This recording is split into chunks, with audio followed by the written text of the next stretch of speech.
92nd time these two teams will meet in their history. First time in the postseason. We welcome you back to the booth, Joe and Troy, and let's talk about the Giants. We were there in Tampa, Florida last week. My gosh, they played a good game, Eli in particular, and they come in very confident here today. They really do, and Eli Manning, you know, coming off back-to-back games, playing very well. He's had good games here at Texas Stadium. I know he's confident coming into this game, and, you know, I think the real key in this particular game today, Joe, however, is going to be this defensive front. You know, when you look at the last time these two teams met, they just were not able to get any pressure, you know, there on Tony Romo. I think Michael Strahan and Osi Umenyiora, really, they're going to be the key in the outcome of this game. How about more on the Giants? Let's go down to the field and Pam Oliver. Yeah, Joe, you're exactly right. Confident is the word to describe the New York Giants. They love this building. They love their chances, and they love being in the underdog role. Brandon Jacobs, for example, he was so confident before the game. He was actually practicing how he was going to spike the ball. When I asked him about it, he says, I plan to get there a lot. And then he echoed something that a number of players told me. The New York Giants just feel it's simply their turn. Back to you. Pam.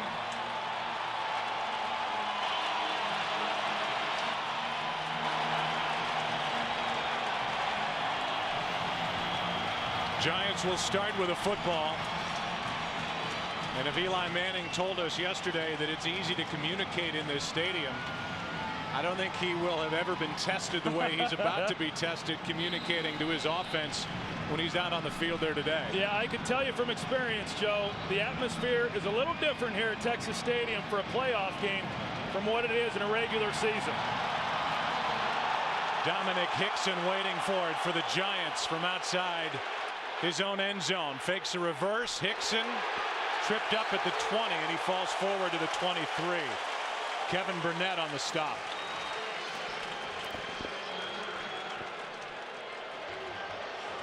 An important piece, Troy, is back up front, and that's the guy who anchors this offensive line, Sean O'Hara.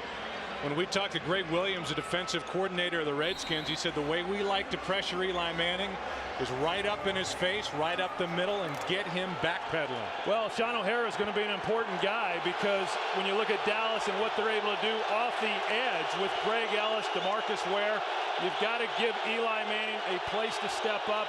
Sean O'Hara is going to be important in allowing him to do that.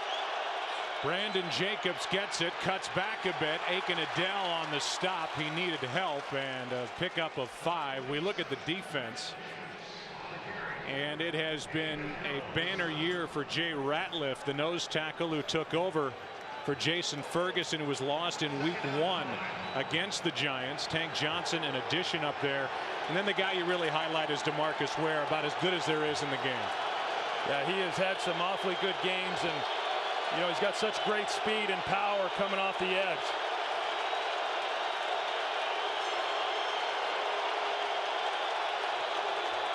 Second and 5. Jacobs over the left side with blocking in front of him, has a first down.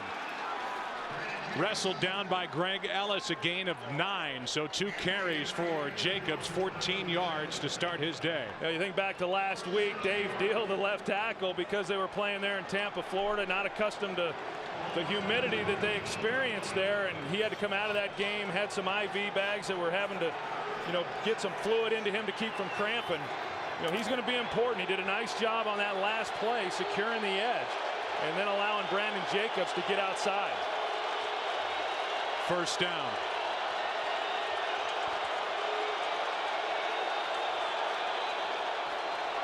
A blitz coming from Dallas. Eli off his back foot throws it to an open spot.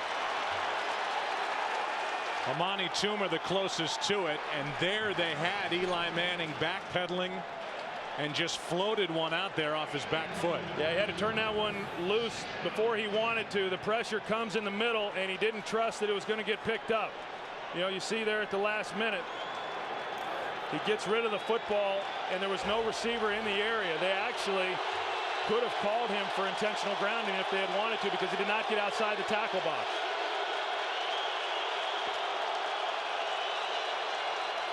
On 2nd and 10, Brandon Jacobs tries the right side, cuts it up. Picks up 4. Brandon Jacobs, 6'4", 264, and a guy, Troy, that we've talked about before. Even though you look at his body, You think a big bruising running back, he's that, but he's also nifty and has quick feet. Yeah, I think that's the thing that surprises most people. You remember those first 2 years, he was, just a short yardage goal line back. I know in talking with Ernie Accorsi, the former general manager, when he brought Brandon Jacobs in, he said, this guy's a tailback. He's not just a short yardage runner. And boy, he has proven Ernie right this year. 3rd and 6.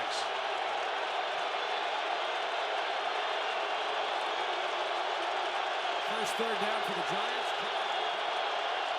DeMarcus Ware got an early jump. There is a flag on the play. Pass broken up by Reeves for Toomer, but there's a flag down, and it's against Dallas. DeMarcus Ware came across too early.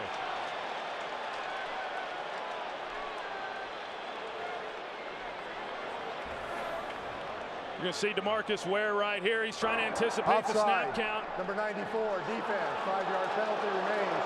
3rd down. Now, I'll tell you, Joe, from that angle, it looked like he was actually moving in sequence with when the ball was snapped. But, you can tell he's in there looking at the ball. And because the stadium is as loud as what it is right now, Eli Manning, when he's in shotgun formation, is going to go silent count. And they're anticipating the snap just like the offensive linemen are. When you go to the silent count, the offensive line no longer has the advantage of really knowing exactly when the ball is going to go. I would say DeMarcus Ware went up as much as he went forward. And instead of 4th down, it's now 3rd and inches after the 5-yard penalty.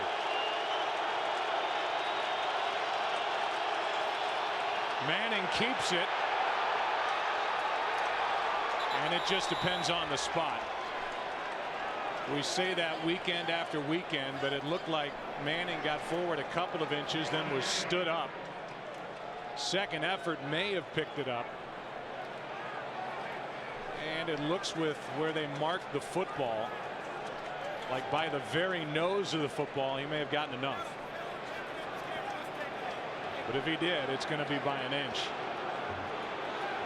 Tom Coughlin finally got a playoff victory as head coach of the Giants. 1st down.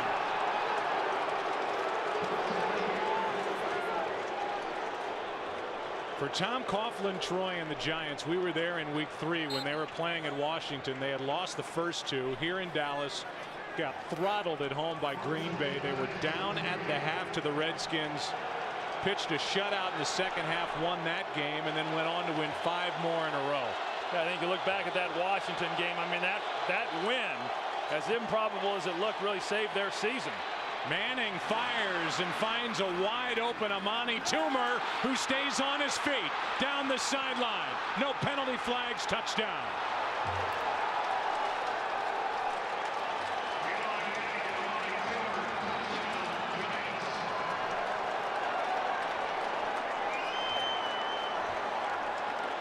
You can go back to the offside call on Ware, which kept the drive alive, and then Toomer did the rest. And it was a good route right there by Amani Toomer. You could see Anthony Henry was in coverage on him. He thought Toomer was actually going to go to the post, and all Toomer was running was about a 12-yard curl there. Just a good route on his part, but then just poor tackling right here. I mean, you see opportunities there to get him to the ground, and they're just not able to do that. First it was Ellis, then it was Anthony Henry. Both missed. And 52 yards later, the New York Giants, the number 5 seed, with an early strike here against the Cowboys. 7-0 New York. First quarter. For the Giants, 73 yards on that drive. A total of -2 yards in the first quarter at the Buccaneers last week. Return is taken by Miles Austin, and Austin is out across the 20, marked at the 24. Dominic Hickson on that last tackle. First it was Toomer into the end zone, and Eli keeps it rolling. Tony Romo gets his chance, down 7.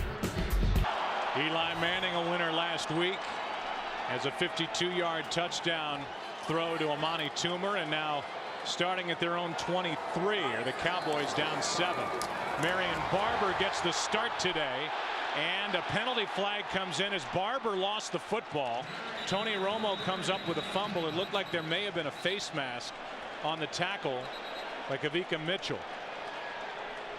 He got his hands up on the face mask of Marion Barber, number 55.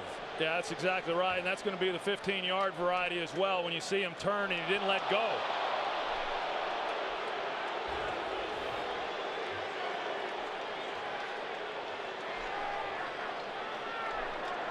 Personal foul, face mask, number 55, defense, 15-yard penalty, automatic, first down.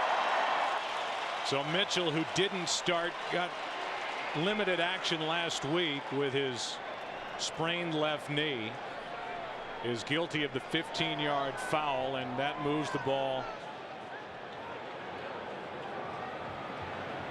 from the 23 out, should be to 38.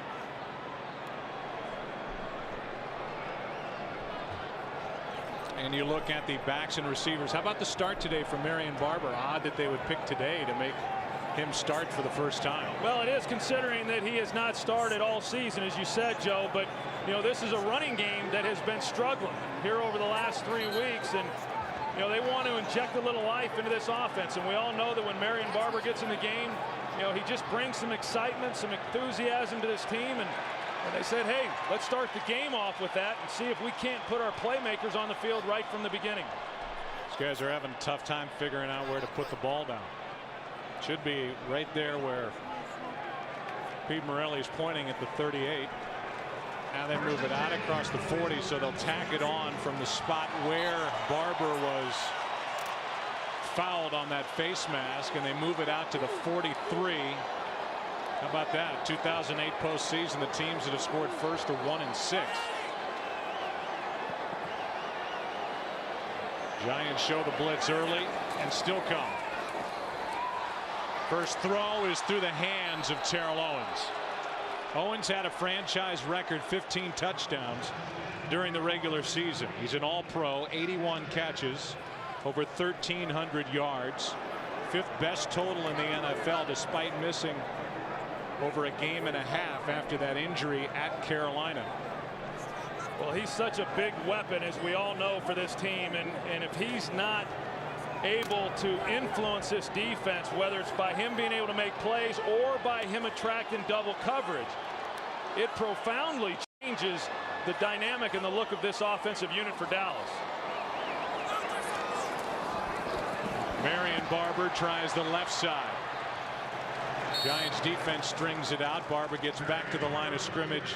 That's it. And say again what you said a moment ago. Up front, this defense for the Giants is as good as it gets, and if they can get pressure with that front four, what a difference that makes. Well, here's a defensive front that, or a defensive unit anyway, that led the National Football League with 53 sacks, and yet you go back to the games against Dallas and they only had 1 sack in each of those games. You look more specifically at the game in November, and besides the 1 sack, Tony Romo only hit the ground 1 time. And I think they've got to approach this like they did last week against Tampa Bay. They've got to be able to knock him around and get him out of rhythm if they're going to have any success. A blitz from the Giants. This ball comes fluttering out, and the pass is incomplete. So they do bring a blitz. They get extra pressure, and Steve Spagnuolo dials one up on 3rd and 10. And it's a 3-and-out for this Dallas offense after the penalty. Well, you look at the blitz right there off the slot. This is something that the Giants like to do. They show blitz one side, and they like to bring it the other way. This time they brought Michael Johnson, 43, the safety, to the offense's left. And then they bring Aaron Ross, the slot defender, to his right. They're going to generate pressure any way that they feel they need to do it. Low snap. McBriar gets it, hits it. It's a good punt. McQuarters will haul it in around the 10. So the Giants have the ball, a 7-point lead. 47-yard punt by McBriar. Eli Manning back to work. Jason Garrett, the celebrated offensive coordinator for the Cowboys, trying to figure out a way to move the ball, something the Cowboys didn't do their last 3 games of the regular season. Didn't do much with that possession, and now starting from their own 10 are the Giants against the number 9 defense in the NFL, the Cowboys. New York up 7.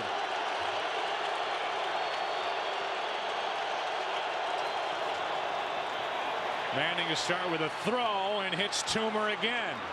Amani Toomer is out to the 21 plus and has a first down for the Giants. Yeah, this is going to be a chess match up front as far as how they're going to block these guys for the Dallas Cowboys. This time, Kareem McKenzie, he's on him one-on-one.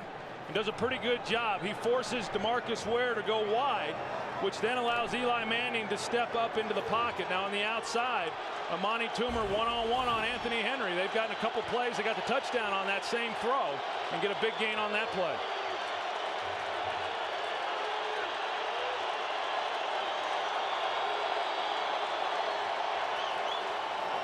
Brandon Jacobs to the edge, and a great play by Ware. If DeMarcus Ware doesn't make that play, Jacobs has got a lot of room to run. Well, DeMarcus Ware does a good job. This time they put Kevin Boss over on his side, the rookie tight end. He's more receiver than he is blocker, and you can tell why. DeMarcus Ware does a good job of fending him off and not allowing Brandon Jacobs to get outside. Plays it beautifully. Squares up Boss, and then once he sees Jacobs coming his way, he's able to get there and make the play. 2nd and 10.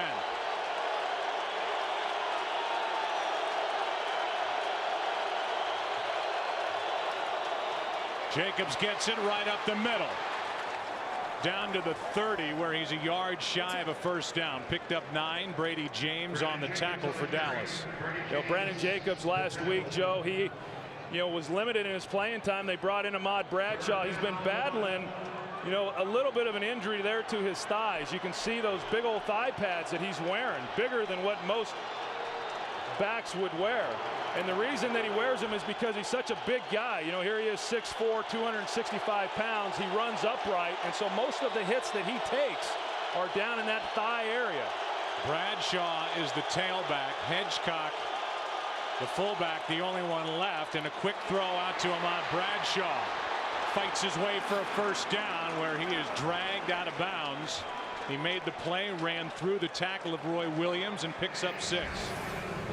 Ahmad Bradshaw, didn't get a chance to watch him play too much. Of course, he's been limited in his playing time, but you can see there, he's not a real big guy. He's pretty shifty. And going back to the last time these two teams played, one of the things they were really able to take advantage of was Jeremy Shockey on Roy Williams, and they'd split him out. Well, today, they're going to do that with Ahmad Bradshaw, as we just saw. They're going to do it with Brandon Jacobs, as they're doing here. And then they'll also do it with the tight end. There's Brandon Jacobs out split now. From the 36, a handoff to Bradshaw, running left. Hops up through the hole and picks up another first down, a gain of 12. That's what I was going to get into as far as Ahmad Bradshaw. Last week, he got his opportunity to show what he could do against Tampa Bay, and he was phenomenal. You watch him here, and he's going to run off tackle, but he's so quick once he sees the hole. He plants his foot, and then he's able to get going north and south. That's not unusual for a guy his size. You're talking about a player that's only 5'9", but he has unbelievable power and strength. He did not get a carry against the Dallas Cowboys in either one of the first 2 games, so the Cowboys, this is their first chance to see what this little guy's all about. Play action from Manning on first down, airs it out. Plexico Burress is overthrown. Burress in the 2 games against the Cowboys has 12 catches, 168 yards with 3 touchdowns, but most of that damage coming in the season opening game here in Dallas. Yeah, you see here, they had a chance, Joe, down to the corner. Eli Manning knew that he had one if he was able to just put it on him. We all know that Plexico Burress has been playing with a torn ligament in his ankle. He's not able to practice all that much. Would a healthy Plexico Burress have been able to run that one down? Hard to say. 2nd and 10.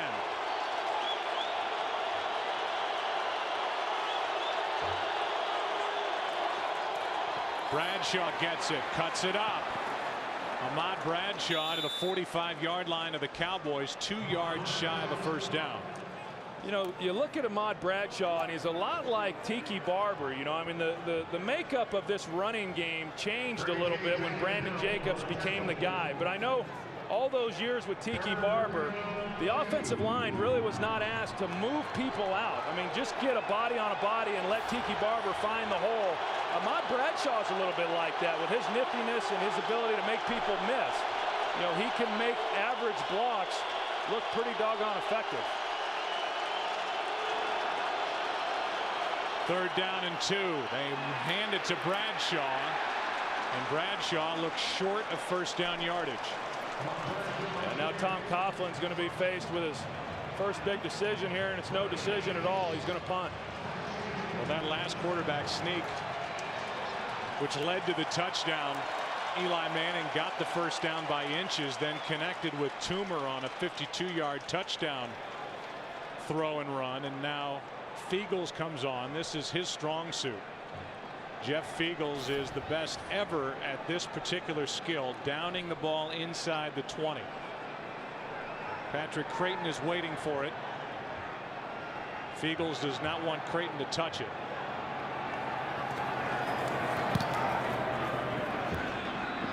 Angling it for the corner and downfield. How good is that? It is a weapon and certainly factors into the decision making of Tom Coughlin. They're going to mark the ball inside the 5 at the 4-yard line as Tyree downfield made the play. Troy, I know you came away last week very impressed with the play calling of Kevin Gilbride there in the middle, the coordinator for the Giants. But he did a great job of mixing it up, mixing in the screens, the short, easy completions for Eli Manning, mixing in the running game. It's going to take another one of those type games today. Marion Barber gets it. Little cutback out to the 10. 6-yard run by Marion Barber, and Barry Cofield was in on the stop. Pierce was in there as well. So now you've got the Dallas offense. First 13 games, they were 2nd in the league to the machine up in New England, averaging just under 33 points per game. The last 3, 32 total points. The throw to the sideline, well done. Beautifully timed into the back shoulder of Terrell Owens. Good for 13 and a 1st down.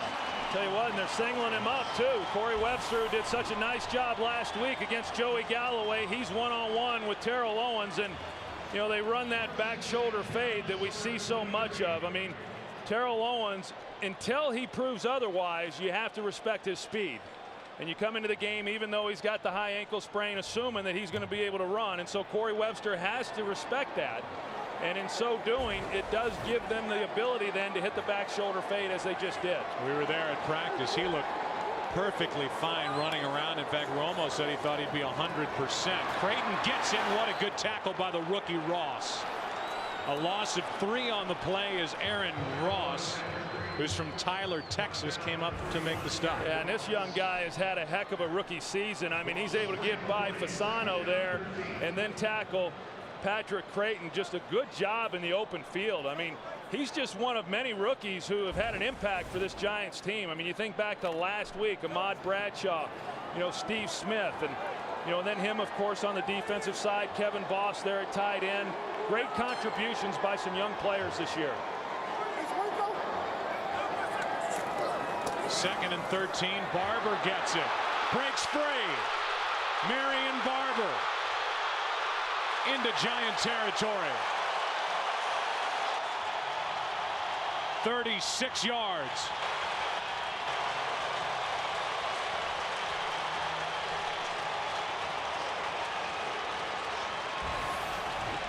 Well, you can see this crowd. I mean, here he is. He's going to come through here, and then he's going to cut back. And, you know, I mean, this is the things that he's capable of doing. He can dart, dash, make people miss. He does not have breakaway speed. If this had been Julius Jones out in the open field, he probably scores. That's the only thing that Marion Barber lacks. He certainly does not lack toughness. Does a great job. It's Barber's 9th carry this season of 20 or more yards. 36 to be exact, and wide open is Creighton down inside the 30. You know, the one thing that Romo told us, Terrell Owens is one thing. The better news for him was that Terry Glenn was back and running well, and now you've got the full complement of playmakers for Tony Romo, and he uses Creighton here. Yeah, and Kavika Mitchell is in coverage, and he's just watching the quarterback, Joe, rather than watching the wide receiver in who he should be covering. You know, these linebackers have been exposed at various times this year. Marion Barber picks up 11. Butler on the stop. And the Cowboys are gaining traction. Well, it's just such a big, powerful offensive line, and you know, they mash people. It's not like what they have in a lot of places. You know, I mean, this is a big physical group, and once they get a defensive front moving, and you got Marion Barber running with it behind them, you know, good things generally are going to happen. Cowboys running a hurry up now with a first down just shy of the 19-yard line.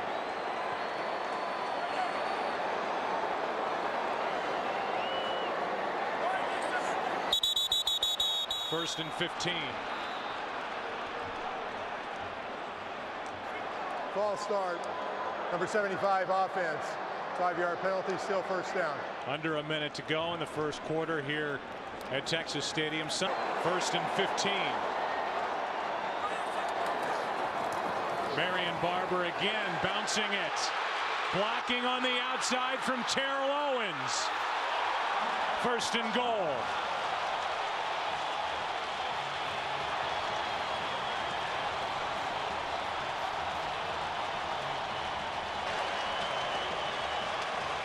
Well, I'll tell you, Joe, Fred Robbins inside for New York does a great job of getting pressure.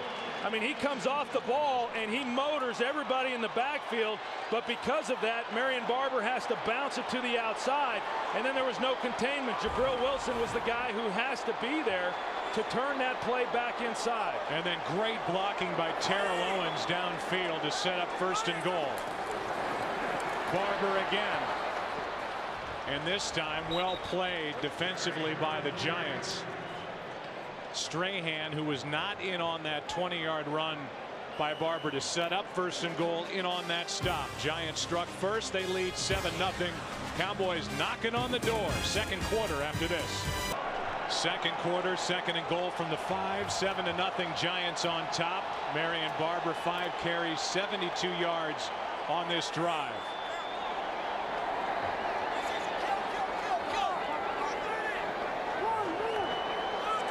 Cowboys spread him out. Throw for the corner. T.O. Touchdown.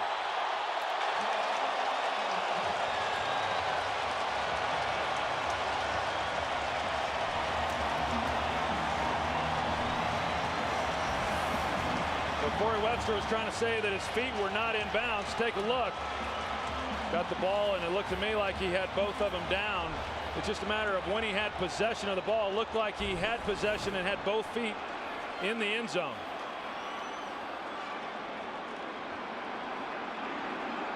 No challenge flag yet from Coughlin.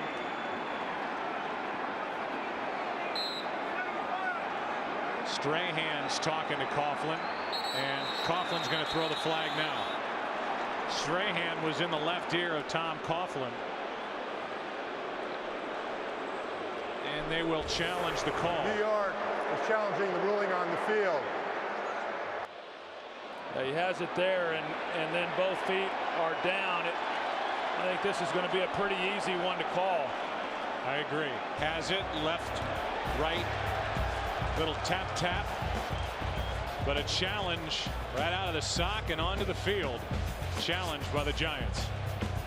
After reviewing the play, the ruling on the field stands. Touchdown. The receiver had control of 2 feet down. Will be charged a timeout and a challenge.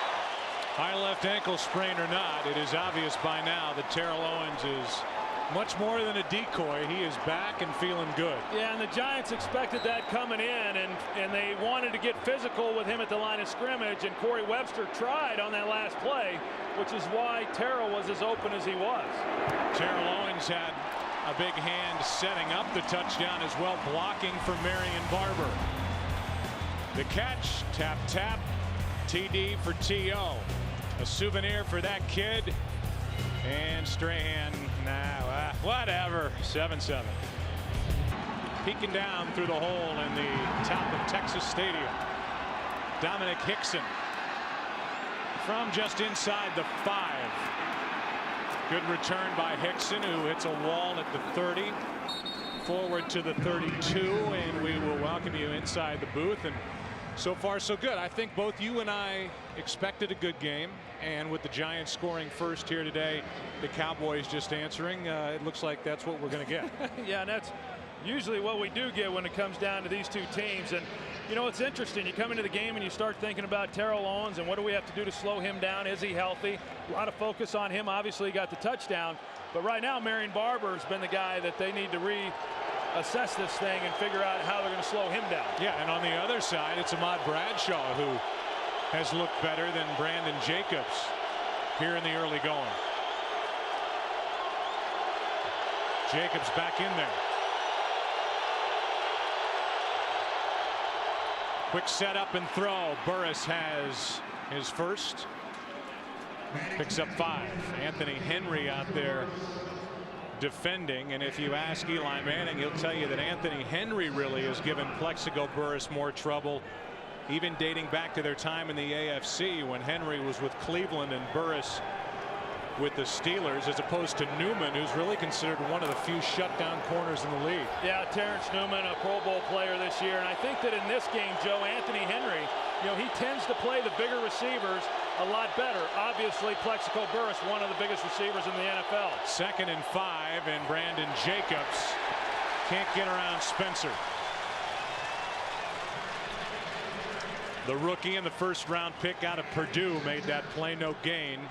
3rd and 5 coming up.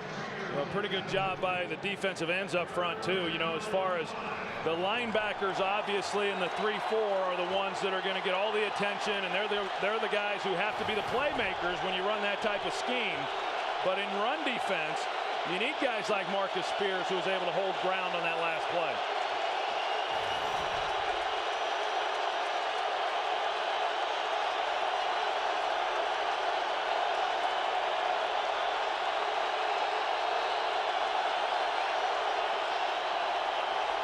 Penalty flag on the play as the pass is dropped over the middle by Toomer.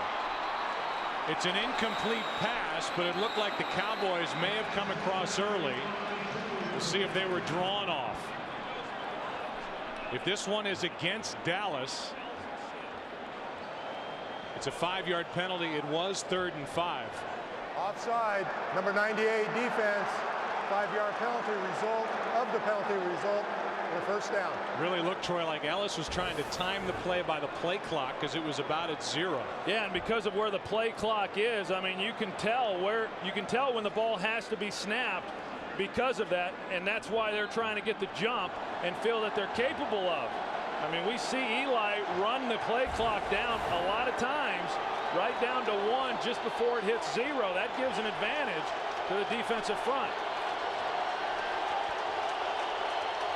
That's 2 of those against the Dallas defense. First one against Ware. This one, Ellis. Pressure on Manning.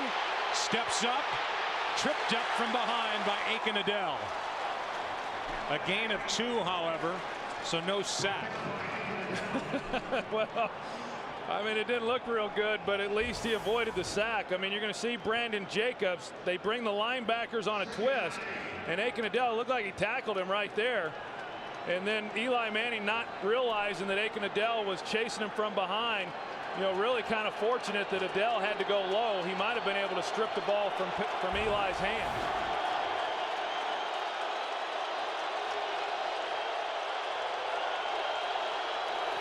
Second and 8. Brandon Jacobs, left side, slips down as he got to the 45. 7 yards shy of a first down. I'll tell you right now, you know, Brandon Jacobs, going back to last week and some of the troubles that he had getting outside, I know that the teams, for the most part, that have had success against this Cowboys defense running the football have been able to do it between the tackles. They're a team that has great defensive speed, very difficult to get outside.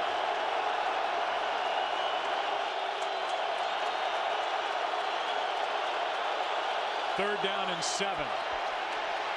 Manning goes down. Chris Canty off the edge. The right defensive end made the play. It's 4th and 17. It was a 4-man rush. I mean, and they're able to get pressure. They got 2 guys there, Brandon Jacobs as well as Deal. And then Seibert's able to get involved as well, and yet they're still not able to make the block to keep them from getting to Eli Manning. Cowboys went into more of a 4-3 there with DeMarcus Ware with his hand on the ground. And a sack brings Fiegels out. Hits a good one. Drives it out of bounds. And they will mark it inside the 20 at the 19, but a penalty flag is down. For now, the ball's on the 19-yard line.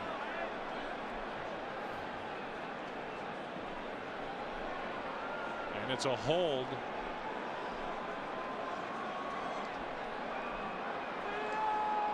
The penalty flag is way on the far side of the field, just outside the 20. The initial indication is a hold against Dallas. During the kick, holding number 17 of the receiving team. Half the distance to the goal, 1st down.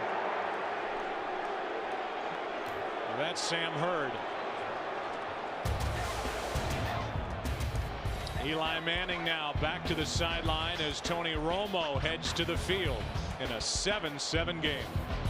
The writer's strike is denying us all of the start of 24, so enjoy it. Antonio Pierce, Romo, and then the 2 coordinators, Jason Garrett, Steve Spagnuolo. Starting from just inside their own 10 are the Cowboys in a 7-7 game. Marion Barber just runs right through Aaron Ross and picks up 8. Let's go down to Chris Myers. Joe, the legend of the quick healer Terrell Owens continues. 16 to 18 hours a day. He worked with a medical entourage. His coach said he had specialists I never even heard of for this high ankle sprain. I talked to T.O. in the tunnel just before he ran out. Actually was going over plays with Tony Romo, and he said, I'm as ready as I'm ever going to be. All right, Chris, thanks. He has a personal hyperbaric chamber. Worked on an underwater treadmill. Don't we all? Well, you don't? No, mine's broken. You know, Terrell Owens, he's got a little showmanship in him as well. You know, we were out there in practice the other day, and while the cameras were rolling, you know, he was running around with a pretty noticeable limp. And then when the cameras left, all of a sudden you see him running at full strength and didn't look like he had a limp at all. And inches. Joe, Troy, Pam, and Chris with you. 7-7 game. Barber gets it, has the 1st down, and as is typical with this guy, it takes 4 guys to bring him to the ground. I mean, nobody runs any harder in this league than Marion Barber. I mean, it's unbelievable watching this guy. I mean, he led the league in broken tackles, and you just see it over and over and over. I mean, one guy can't get him to the ground, and rarely can 2 or 3.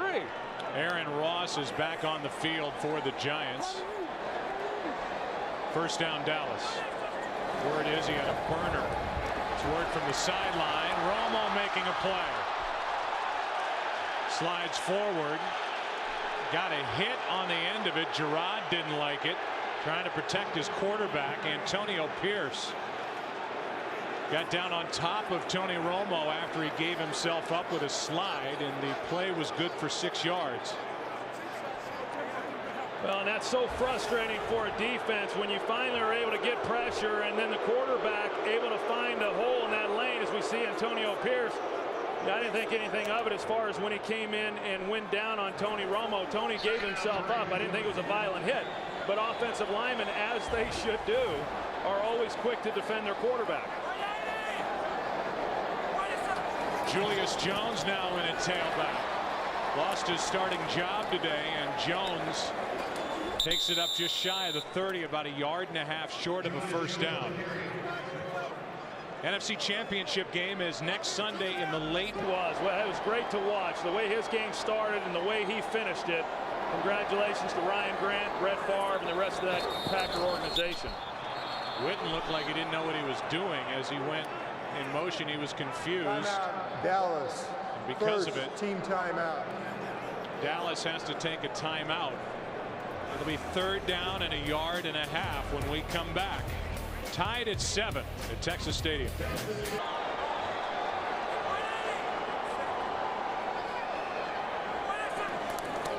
Barber back in there. He carries it and he plows forward to the 35-yard line. Ran right over Antonio Pierce. Oh my gosh, I mean, he just gored him right in the chest. I mean, you got to know if you're going to try to bring this guy to the ground, you better lower your hips and be ready to pack a punch. I mean, here comes Marion Barber. And Marion Barber just got lower than Antonio Pierce. And whenever that happens, the guy that's slower is usually going to win that battle. Second drive for the Cowboys that started inside their own 10. On this drive, 6 runs. Romo has not thrown the ball yet. That's about to change as he drops it off to Barber a little short. Pierce was out there anyway for the Giants as Dallas tried to set up a screen. I think Pierce wanted another shot at Marion Barber. You know, they ran the screen and Pierce, he read it all the way, and had Barber have caught it and been standing up, I think there would have been some retaliation there. Look at the day already for Marion Barber, 93 yards, and they have been limited, Dallas has, with what they've asked Romo to do throwing it.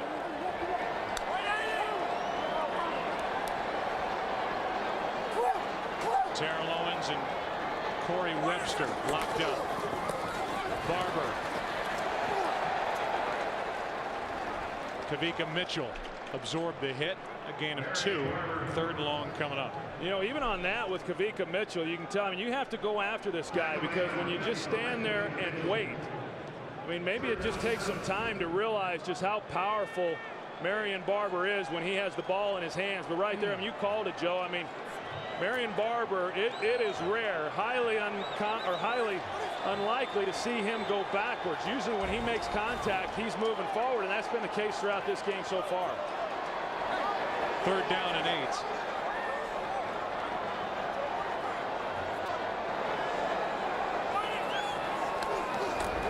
Quick throw to Glenn, makes a move, has a 1st down. Terry Glenn, his first catch of the year.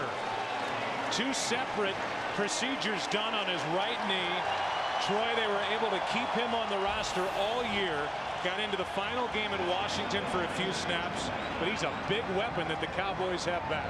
Yeah, and they bring R.W. McQuarters off the corner on the corner blitz, and that's why Jabril Wilson then has to come over into coverage. You know, and Terry Glenn, as you said, Joe, I mean, he's missed so much time. You just don't know exactly what it is that you're going to get, but I can tell you, he's healthy enough that he can run by Jabril Wilson if they keep trying that scheme. Play action from Romo, who goes for Owens, and they weren't on the same page. There was contact, no flag. And another hookup between Terrell Owens and Corey Webster. Now, I know Steve Spagnuolo, he likes to bring people. He likes the pressure packages. We know that he's a disciple of Jim Johnson, defensive coordinator there with the Philadelphia Eagles. And you got Webster one-on-one there against Terrell Owens. And you get a little help on Strahan. Colombo and Strahan are going to be a great battle throughout this entire game. The Cowboys feel like they can do a pretty good job with Strahan with Colombo.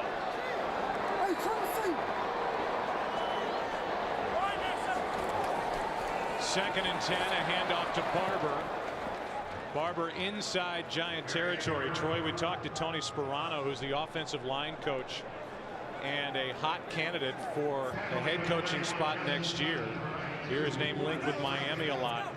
And he said the guy that they respect the most on this defensive front is still Michael Strahan. They believe Flozell Adams can handle Umanura, and then they can help out with their offensive line getting help against Strahan. That's why they've been so effective against the Giants pass rush this year, is because they can put Flozell one-on-one on O.C. Umanura, give a little help when they need to Colombo, and then you take out 2 of the premier pass rushers. 3rd down and 7. Romo throws on the run and finds Terrell Owens 1st down. That's 4 third down conversions on this drive. And they match Colombo again. No help on Michael Strahan. And Colombo, he knows that the last thing he can do is let Strahan inside. So he runs him wide. And Tony Romo able to buy some time and then make the completion. Owens just left alone, standing beyond the marker. 13th play of the drive. I'll tell you, they keep singling up on Terrell Owens one-on-one. They're going to get hurt.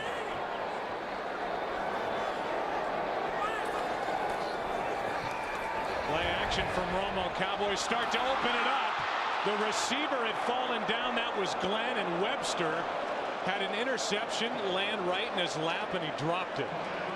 And this was the thing that Tony Romo was most concerned about, throwing the breaking routes, because Terry Glenn has not been able to get in and out of them very effectively. He falls down, and then Corey Webster, you're never going to get an easier interception than this right here. You know, hits him right in the chest, and he's not able to make a play. I mean, surprised him, sure, but that's a ball you got to catch. Tom Coughlin telling us that Webster has great hands. Really? That's what he said. 2nd and 10. Barber. Good play by Kavika Mitchell. Squeezed it down, made the play, a gain of 1, another 3rd and long for Dallas. You know, I'll go back to what I was saying a little bit earlier. We've seen a lot of blitzes from the New York defense, and Steve Spagnuolo, he likes to dial them up. You got to be careful, though. Every time you bring pressure, you're exposing an element of your secondary, and if they don't get home and they don't get pressure on Tony Romo, then you're vulnerable to some awfully big plays, and that's what got this Giants team beat. The first 2 games against the Cowboys was giving up too many big plays. We're right on the outside edge of field goal range for Nick Folk right now. Mitchell came on a blitz. Romo over the middle. T.O. 5 for 5 on 3rd down on this drive. And nobody within 3 yards of Tony Romo in the pocket. You know, this is what we saw the last time these 2 teams played. They bring Kavika Mitchell off the edge, and Marion Barber does a great job of blocking him, and nobody else even gets close. Good strong throw from Tony Romo. Hit Terrell Owens in stride, and he just sits down with a 1st down at the 17.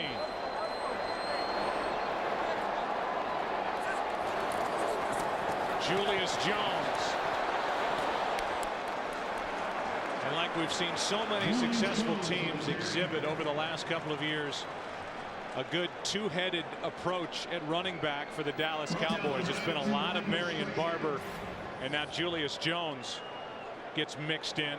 It's 2nd and 6 after he got 4. Yeah, I mean, you look at this drive by the Dallas Cowboys. This is a drive that began on their own 10-yard line. They've methodically moved the ball down the field. I mean, these are the types of drives that just demoralize a defensive unit. I mean, the last thing you're expecting when you pin a team deep like they were able to with Dallas is that they're going to drive all the way down the field and potentially come away with a touchdown.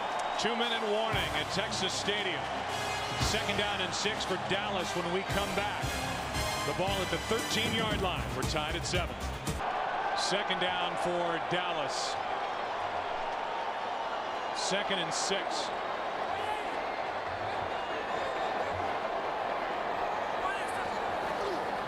Play action from Romo. Rolls out, throws low, caught by Witten. 1st and goal. Jason Witten good for 11 yards as they finally get the ball to their big playmaking tight end. Yeah, and you're going to see James Butler. He's right here, and he completely misses Jason Witten. And the reason is that he was looking into the backfield. He sees the play action there to Marion Barber. He bites on it, and then he's not out there playing the flat, which is where Witten was going. 96 catches during the regular season for the all-pro tight end Jason Witten. That's his first catch of this game. How about the 18th play of this drive? Terrell Owens and a lot of hand checking with R.W. McQuarters. Aaron Ross is out of this game. They're checking on his shoulder. He went out with a stinger earlier. Now it's Terrell Owens and R.W. McQuarters as the Giants are getting awfully thin at defensive back. Yeah, you can see there they're trying to get physical with Terrell Owens, and that's kind of the game plan coming into this thing. But as you said, Joe, I mean, now that they're so thin in the secondary, it becomes hard to match up against these guys, but they may not be left with any alternative. Second and goal. Barber to about the 1. Third down and goal. This is a Dallas offense that was #1 in the NFL in plays of 20 or more yards, but this has been more like the Giants were last week, dinking and dunking. It's going to be at least a 20-play drive here down the field. A drive that started inches inside their own 10. It's third and goal. I think the thought coming into this game for the Giants was that if they kept from giving up big plays, that Dallas would get frustrated, and that they would start trying to force things down the field. That hasn't happened. Dallas has been able to take what they've been given, and they've moved it all the way down here. Now Corey Webster, he had the opportunity for the interception and then just failed to make the play. So far, Dallas, they have converted 5 third downs on this drive. 20th play coming up after the Cowboys spend their second timeout. From just inside the 1. Barber. No signal yet. Touchdown.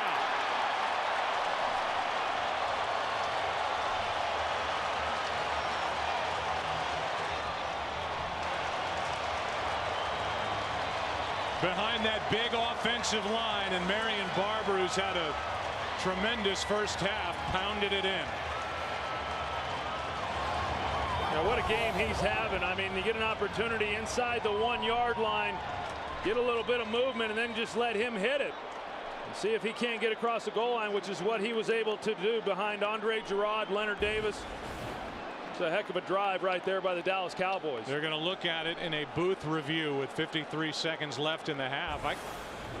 That first look, you couldn't even see him dive down underneath all those big bodies behind Oliver Hoyt, his fullback.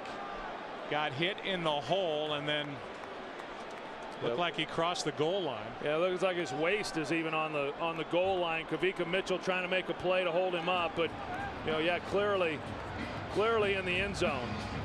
Obviously, the only question then becomes, did a knee hit down before he broke the plane? It didn't look like it, but the booth called down and they want to take another look at it just to make sure. Let's take a look at the knees now, because clearly he broke the plane. There's the left knee.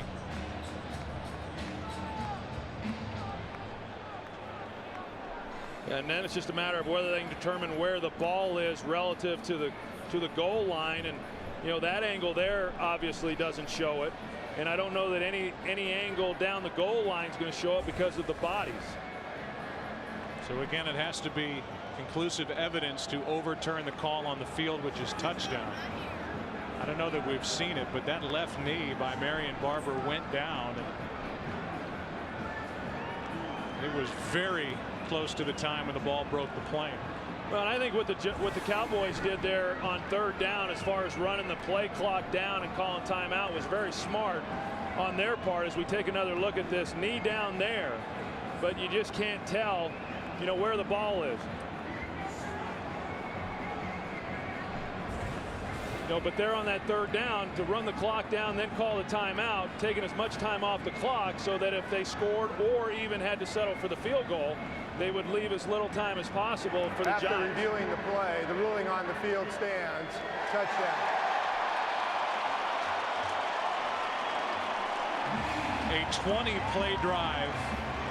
They covered 90 yards in 10 minutes and 28 seconds off the clock. I think some of those coaches over there for Dallas are wondering why they didn't start Marion Barber all season. Yeah, today's the first day, and a guy who had a year where he came just shy of 1,000 yards, basically coming off the bench. He's a Pro Bowler. Averaged 4.78 yards per carry on the season. I mean, that's not a bad first half of work on his part. over 100 yards already. We take a look at the most years that it's been since the last playoff win. The Bengals have gone 17 years. They beat Houston in '91. The Lions 16 years. Kansas City 14 years since they beat Houston in '94. Buffalo 12. They beat Miami in 1995. And hard to believe, but the Dallas Cowboys have gone 11 years since their last playoff victory. You know, there's always a lot of talk, or there has been this week, about trying to beat a team 3 times in a season. You know, first of all, you have to play that team in the playoffs for it to even happen, for you to be given an opportunity to beat a team 3 times. And then the fact that that team is in the playoffs means they're pretty good. And so it's hard to win a game in the National Football League, and it's hard to beat good teams consecutively in the National Football League. That's why it's rarely done. Now it's Ahmad Bradshaw waiting deep for the kick. Kick is high and short. Bradshaw takes it from around the 15-yard line and can't make the 30. Knocked down at the 29 by Bobby Carpenter. 14-yard return. Last week for the Giants offensively in the first quarter, -2 yards overall against the Buccaneers. So far in the second quarter, -2, but they haven't had the ball. It's been a quarter dominated by that 10.5-minute drive put together by Dallas. Yeah, and it's hard as a quarterback standing over on the sidelines for as long as Eli Manning did, and then to come out into a no-huddle situation. I do think that they need to be aggressive here. You know, there's still plenty of time on the clock. They've got 2 timeouts. I think if they're able to come away with any kind of points here before the half, that would be huge.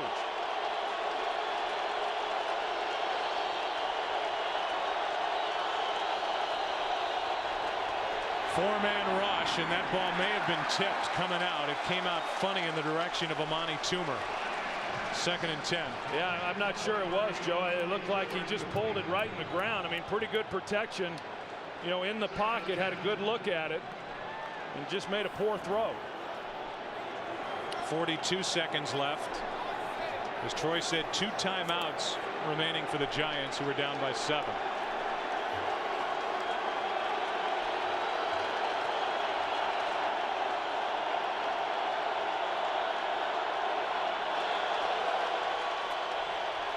Out of shotgun, Manning throws and caught by Smith.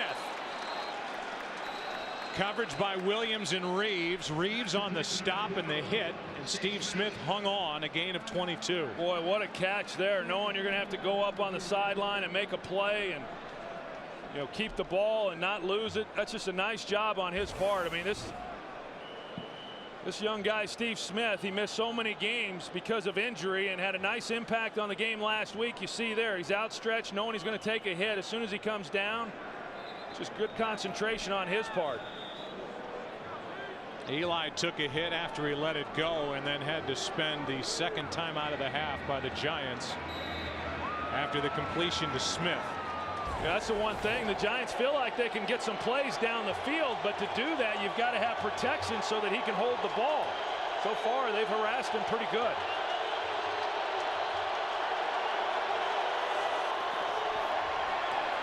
Manning throws, completes again to Smith, who's out of bounds with a first down, and a flag comes in at the end of the play.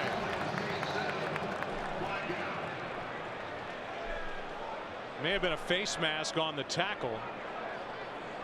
28 seconds left in the half, and it's the big face mask call, says Eli Manning. Personal foul, grasping the face mask, number 35 of the defense. 15-yard penalty, automatic first down. So that's Jock Reeves, and here are the Giants moving the ball down the field, and a big part of it 15 yards because of that grab and twist by Jock Reeves. Yeah, as soon as you see the head turn like that, it's going to be 15 yards. And, you know, Steve Smith playing like a veteran right there, knowing exactly what the situation is, knowing that they want to try to preserve this last time out. Catches the ball, heads to the sideline. They get an extra 15 yards. Now, I mean, what initially you're hoping to get into position to maybe come away with a field goal, they now can start thinking about trying to come out of this with a touchdown. That was the 5th Dallas penalty of the half.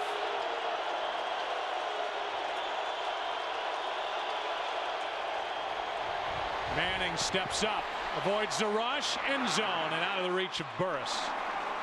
And Plexico comes down limping. Here's a guy who's had a right ankle injury since the 2nd of August. And he came down funny there and comes back gimpy to the huddle. In fact, just this week, you know, we all thought that he had been playing with in essence, a high ankle sprain, much of what Terrell Owens has. You see him come down there a little awkward. And he revealed this week that it's more than just a high ankle sprain, that he actually has a torn ligament. And as Tom Coughlin said, he's basically just willed himself onto the field this year to play.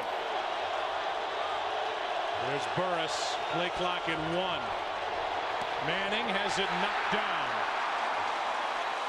Canty got his hands up. And it's 3rd down. Trying to hit a shallow crosser and thought he had a chance, and he did. Had he not have gotten this ball knocked down, Chris Canty, you know, an awfully big defensive end for the Dallas Cowboys, 6'7", and when he's in the middle there and in the throwing lane going up, I mean, it's just impossible then to hit that 10-yard crosser. It would be a 41-yard field goal from this spot, well within the range of Lawrence Times. Giants want more than that.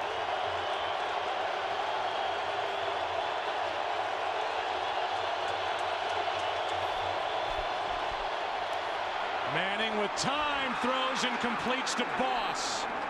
And the rookie tight end sets up 1st and goal at the 4. His first catch, 19 yards. You know, Dave Deal, he's got his hands full over here. DeMarcus Ware, this is his power move right here. He's going to put his helmet right in his chest and just drive him back. But not before Eli Manning's able to get the ball out, and a good route by Boss. I mean, this guy had big shoes to fill when he came in and took the place of the injured Jeremy Shockey. And each week, I mean, he makes a bigger and bigger impact on this team. Important that the Giants have that one timeout left. It's 1st and goal from the 4.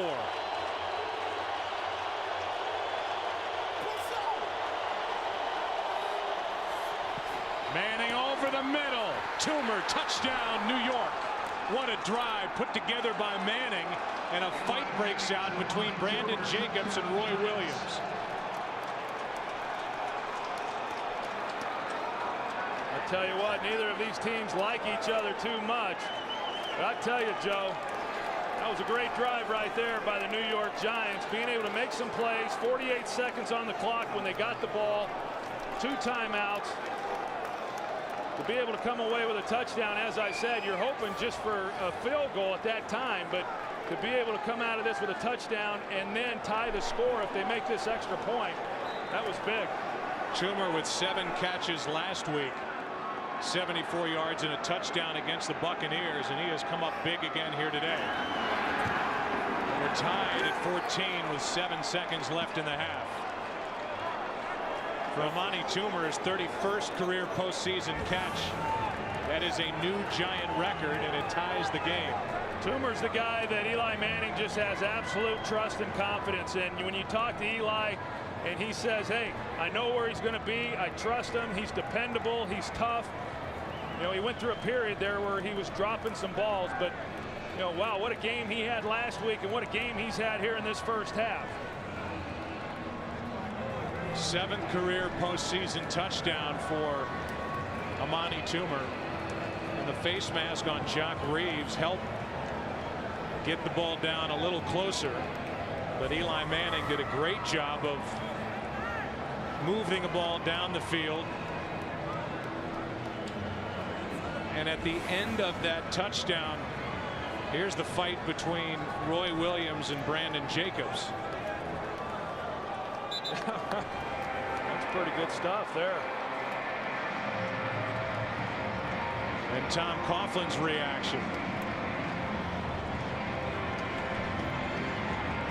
I don't think you can ever question his intensity, that's No. for sure. Thought he was supposed to be more warm and fuzzy this year. Pull a groin muscle arguing with the official. Man, he was hot. I would say he's got his game face on, but Bobby Knight, he takes exception to that question. Yeah, don't say that. Squib kick by Tynes. Returned by Miles Austin.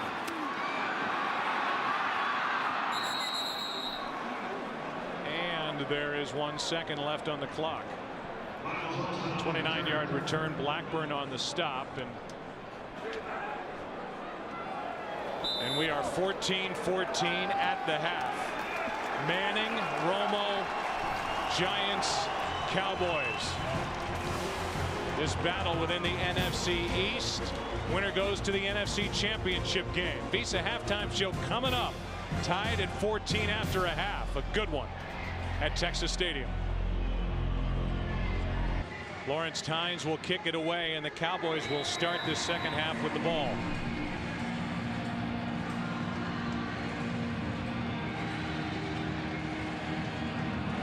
Miles Austin, Nathan Jones waiting for the kick.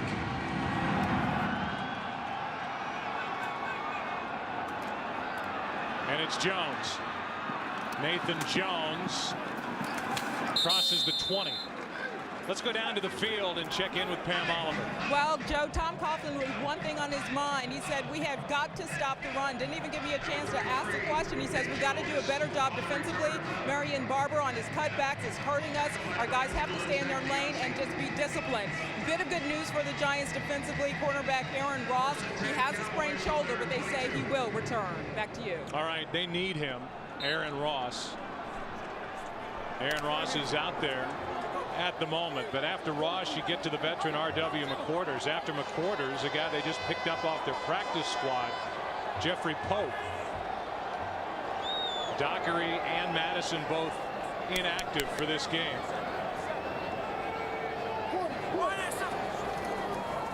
Marion Barber picks up 3. Umanura on the tackle, and we go down to Chris Myers. Wade Phillips came out of the locker room shaking his head, Joe, said that the positioning of his defense was good, that the players didn't respond to the play properly in that last drive with the Giants. He did take note and say that because of the thin secondary with the Giants on offense, he expected Tony Romo to be able to make some big plays in the second half. Terrell Owens, his ankle is fine. He's not wearing any protective wrap. They just checked on it at halftime. He's good to go. All right, Chris, 2nd down and 7.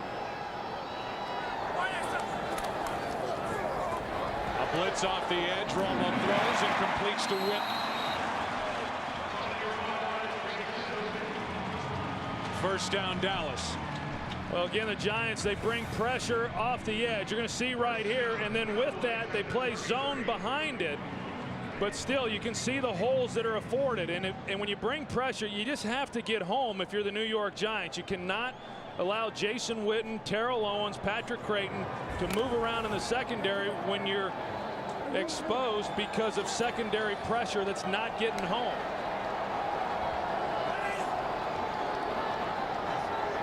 First down at their own 33, and the handoff is to Barber. Marion Barber makes the 36. It's worth talking about now, something that's been talked about so much during this past week, what Tony Romo did, where he went, with whom he went during his days off, during the off week. There's no doubt that he assumes a little more risk by going where he went, getting the pictures taken and what have you. But if he has a successful game, and so far so good for Tony Romo, you get the benefits of it. It's almost like a latter-day Broadway Joe. And a guy who fans love to watch, smiling out on the field, completing passes as he does to Fasano on 2nd down, good for 5 yards. He's a guy, Troy, that certainly has fun playing this game, and I admire the fact that a big part of him says, I'm going to do what I want to do. If people don't like it, they don't like it. I have to play well no matter what, and he is prepared to play in this game here today. Yeah, and yet I understand that perception is a big part of everything, and he certainly put a big old bullseye right square on his back, and if they do not go on to win this game, then he certainly has opened himself up to a lot of criticism, fairly or unfairly. I know in talking to him, he said, I thought I was doing the right thing, and I know there's a lot of guys out there that think he did the right thing too. 3rd down and 2. Marion Barber has a first down. Boy, it certainly looked, Troy. Jason Witten started that play in the backfield, and it looked like he got a little bit of a head start before the snap from Gerard back to Tony Romo, who was in shotgun, actually was made, but no flag, and a first down carry of 10 yards by Barber. Well, a little bit like what Pam said, and you know, as far as them now having to try to stop this running game, you know, you start bringing up extra defenders in order to slow Marion Barber down, and then you just weaken your coverage even more. Barber again bounces it after running into a wall, and he crosses down inside the 45 to the 44, picked up 5.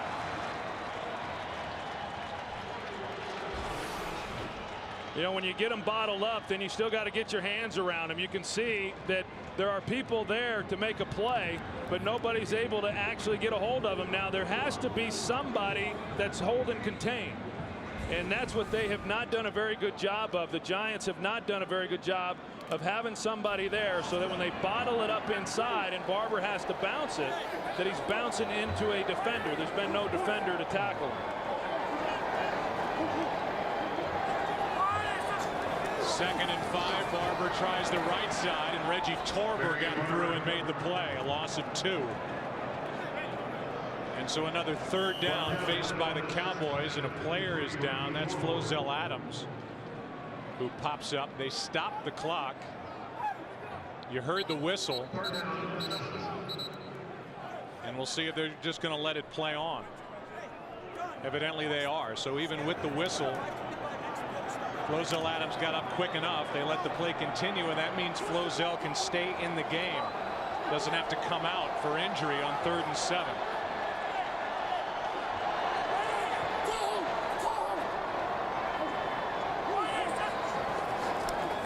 Snap was late again. Romo throws to Glenn. First down. Gerard Troy is having a tough time getting the snap back on time, but the officials are letting him play on. Yeah, they are. And I mean, you're seeing Tony Romo being able to make some plays, and then you got Colombo there on Strahan again, one-on-one, no help. Does a good job. Romo buys some time. That's the hole right there in that 2-deep zone coverage. You know, right behind the corner, and then keep the safety, get the ball in there before the safety's able to get over the top. Last 2 snaps out of shotgun have been late from Gerard. Quick snap count here, and Julius Jones makes it to the 25. Gain of 2. Michael Strahan is the guy that this offensive line was worried about coming in, and for the most part, Troy, this big group up front for Dallas has done a good job with number 92. Yeah, they really have, and it hasn't not just been this game. I mean, it's been in both of the games during the regular season. I know Steve Spagnuolo said, hey, it begins and ends with our defensive front. And so far, I mean, this Cowboys offensive line, which is really the strength of this offense. I mean, we get so enamored with some of the skill players. The strength is the offensive line, and they're winning in the trenches today. 2nd and 8. Romo trying to make a play. Runs into his own teammate and falls forward for a first down, and that's what Tony Romo does. He banged into Kosher, but still kept his feet, picked up 11, and got a first down. You know, Tony's not the fastest guy. I mean, there are people there that had a chance to maybe make a play, but you know, there are guys that play in this league that just know how to play the game, and Tony Romo is one of those guys. You know, if you really broke him down and evaluated him, you know, I don't know that he'd really jump out at you in a lot of areas, but then when you put it all together and you watch him play on Sundays, I mean, the guy just knows how to win, and he knows how to play quarterback. Another long drive put together by Dallas. Marion Barber tripped up by Ross. Bad shoulder and all. Ball popped out, but Barber was down, a gain of 3. And boy, Aaron Ross may not be able to continue. Marion Barber just ran through him, and that's a huge loss for this Giants secondary. There's no question, and it's hard to imagine that in light of what he's been through already up to this point in the game, that he's going to be able to come back and play again. So he made the play, but came sprinting over to the sideline in pain. 2nd and 7.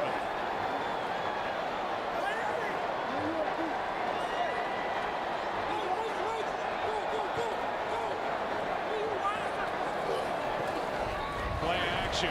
Romo at time, guns it, incomplete. Good play by Wilson. Jabril Wilson closed on Fasano and broke it up. Fasano was open for a moment. He sure was, and there was good closing speed there by Jabril Wilson, because again, Tony Romo in the pocket with time, knew exactly where he was going with the football and had a chance maybe if he lays that thing out a little bit more, but just a good job by Jabril Wilson. Actually went through Fasano's hands right into his chest. And it's 3rd and 7. This is a big down right now for the New York Giants defensively. I mean, they've given up touchdowns in this area on the other trips for the Cowboys. Lozelle Adams, a false start. That is his 10th of the season. False start, number 76, offense. 5-yard penalty still. 3rd down. I know in talking with offensive line coach Tony Sperano the other day and asking him about the penalties, that Flozell Adams, the most penalized offensive lineman in the NFL, and he says, hey, every week he goes against the best pass rushers that the other team has. That, I would never say this to the head coach, but I'm okay with 1 or 2 of those if he continues to block the way that he has. And we haven't talked a lot about O.C. Umenyiora today, and Flozell Adams is a big reason why. 8 for 9 on 3rd down today. It's 3rd and 12.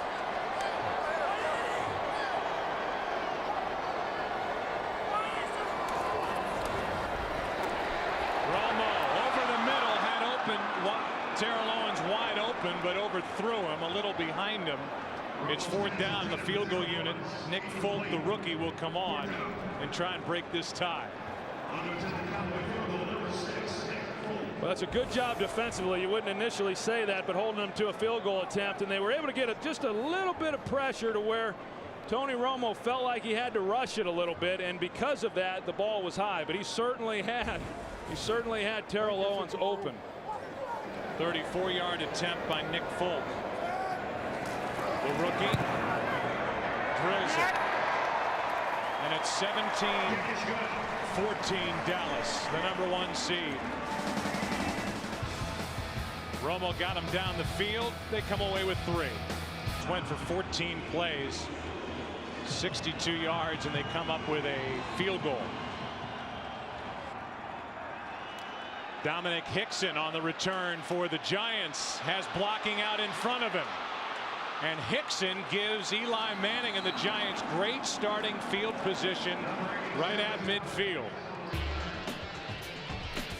45-yard return by Dominic Hickson. By the time Nathan Jones brought him down, Giants have the ball at midfield, down by 3. Giants had a turnover-free day against the Buccaneers last week. Neither team has turned it over so far today, as Brandon Jacobs with a nice run of 8 yards on 1st down. Let's go back and look at Terrell Owens on that 3rd down throw. You're going to see him in motion here, and then he's got the crossing route. And watch these guys here, how they start communicating when he goes in motion as far as who's going to pick who up. Right there, a little bit of a natural rub, but no one picks Terrell Owens up. And the ball just got away from Tony Romo. I mean, had he been able to put it on him, it's a pretty easy touchdown. 2nd down and 2 for the Giants, down by 3 points. Brandon Jacobs with a 1st down. Picked up 4. Big debut tonight.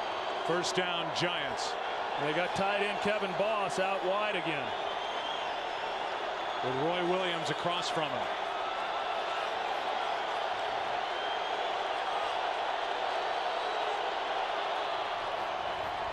Manning, DeMarcus Ware.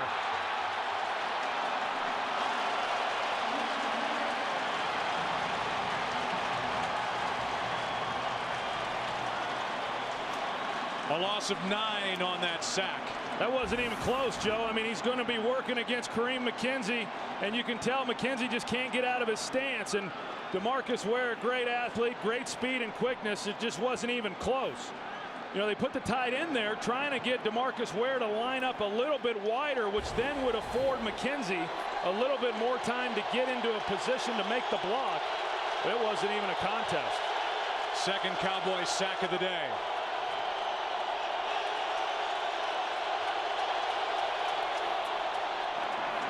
Jacobs left side, and a good play by Ware on the other side of the field. A gain of only 2. 3rd and long coming up. DeMarcus Ware and O.C. Umenyiora were childhood friends, went to college together. They're now in the pros together. They're both Pro Bowlers for the NFC. And DeMarcus Ware has had a good series here defensively for Dallas. 3rd and 17. Well, it's been a great job right here by the Cowboys defense, considering that kickoff return and where this drive started.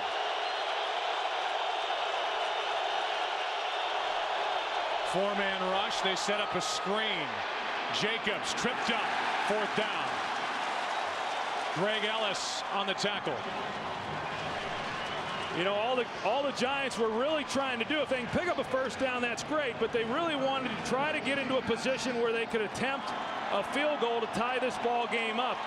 I think they pick up the 1st down if Greg Ellis doesn't make the play that he made. When you talk about Greg Ellis, just got named comeback player of the year, had a career season in terms of sacks, probably playing his best football here over the last 2 seasons.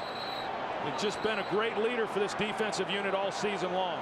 Now, surprisingly, Dallas has to burn a timeout prior to this punt by Fiegels. There's the play by Ellis to bring up 4th down. Romo and Fasano talk about, I would imagine, that last possession where Fasano had potentially a touchdown go through his hands. Now it's 4th down for New York, with Creighton waiting deep for the punt. Fiegels trying to do his thing. Takes a bounce and goes into the end zone. So Dallas will start at their 20. Just a net of 20 yards picked up by the Giants on that punt. Dallas up 3. By DirecTV. Cowboys have it. Up 3, starting at their 20, and they hand to Barber. Marion Barber picks up 3.5. Let's go down to the field and Pam Oliver. Well, Joe, obviously Aaron Ross wants to play. The Giants need him to play, but it doesn't look like he's going to be able to go. Currently, he is out of his shoulder pads. They put a sling on it. They took the tape off. Apparently, it was too tight for him. He's shaking around his right hand. But again, that shoulder sprain on the right side is apparently too much for him so far. Back to you. Really had a very good rookie year. Thank you, Pam. Took over as the starter. Corey Webster started the first 3 games and went to the bench. Ross was the nickel back early, but they're now without him and using R.W. McQuarters. Romo throws and the pass complete to Witten. Troy, it is going to be awfully hard as Jeffrey Pope was out there defending. There's a flag down back where Romo got rid of the ball. And this one is coming back. It's going to be hard for this Giants secondary to try and slow down all these weapons that the Cowboys have as we go through the rest of this second half. You know, the Giants haven't matched up particularly well against this Cowboys skill players, you know, even in the first couple of games of the season. Now you minus Sam Madison, you're down Aaron Ross. I mean, you've got a banged up group. It even becomes Personal that much foul, more of a unnecessary mismatch. roughness, number 70, hitting a player out of the play. 15 yards, half the distance of the goal, still 1st down. That's Leonard Davis, who is headed to his first Pro Bowl, big number 70, who has shown a lot of his power on the inside. And there's the extra hit. Yeah, I think that was a good call. You know, Michael Strahan was on the ground, the ball was out. A good call there by the official, and that hurts the Cowboys. And right now, I think that when you talk about Romo missing Terrell Owens there, that would have been a touchdown. A penalty like this, I think those are the things that have to work in the Giants' favor if they're going to have a chance to stop this Cowboys offense, because I just don't think they can hold up otherwise. On 2nd down, even though Pete Morelli said it was still 1st down, the pass complete to Witten. It's 4 of those yards back, and with under 2 minutes to play in this 3rd quarter, 3rd and long coming up for this Dallas offense. And because of the fact that Sam Madison is down, and you know, of course we knew that coming into the game, but Aaron Ross, now what they're having to do is they're matching Corey Webster up with Terrell Owens, regardless of where Terrell Owens lines up. And so they're basically going man-to-man there. He's now their best corner, and then as you said, we've got the Jeff Pope. He's covering Terry Glenn right here, and Jeff Pope was on the practice squad not too many weeks ago. 3rd down and 14. Romo buys some time, keeps the play alive, and the pass dropped by Creighton. Had it in his hands, had first down yardage, and dropped it. I mean, if Creighton is able to make that catch, I mean, he may go 65, 70 yards. I mean, it's just the middle of the field right now for the New York Giants. They're just completely exposed, and that goes back to what I said is, you know, they're so thin back there that right now this is the only chance that the Giants have of really slowing the Cowboys down, and that is the Cowboys not executing the way that they would like. Some of these other Cowboys should have gone to Mexico. Couple of drops on some pretty good throws from Tony Romo. McQuarters returning the punt, staying on his feet, and giving the Giants great field position inside the 40. Rodgers forced him out after a 25-yard punt return by McQuarters. Great starting spot for the Giants, who trail by 3. The injured Sam Madison, who is down on a knee with a warm-up top on, is basically running the secondary meeting for the Giants on their sideline. According to Pat Hanlon, their PR director, the only reason he's on the trip is because they want him to lead that group. Word on Aaron Ross is he's finished for the rest of the game. Out of the shotgun, Manning throws. Toomer left wide open. And Amani Toomer has a first down at the 25. Everybody backing up, and Toomer good for 12 yards. And I think right now, looking at this Giants team, I mean, the Giants defensively, as we see, they're going to have some problems. So right now, it's really coming down to the special teams and this offense if they're going to have a chance to win this game. The special teams have done their job. They've had the big kickoff return. They had the nice punt return to put them in a position right here. But now the burden is going to be on this Giants offense being able to score when they get those possessions. Kevin Boss at the top of the screen, the tight end, across from Roy Williams. Manning pumps that way, now throws that way, and the pass incomplete.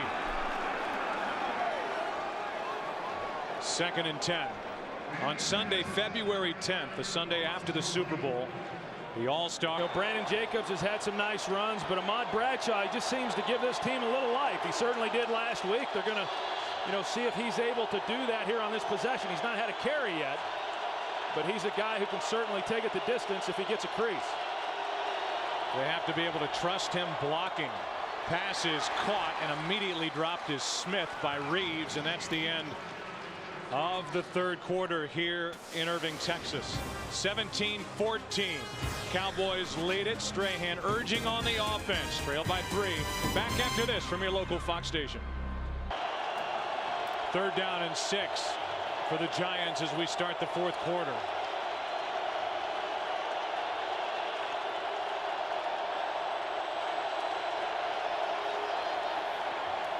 Manning steps up, throws, completes.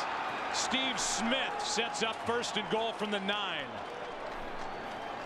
That tells you what kind of confidence.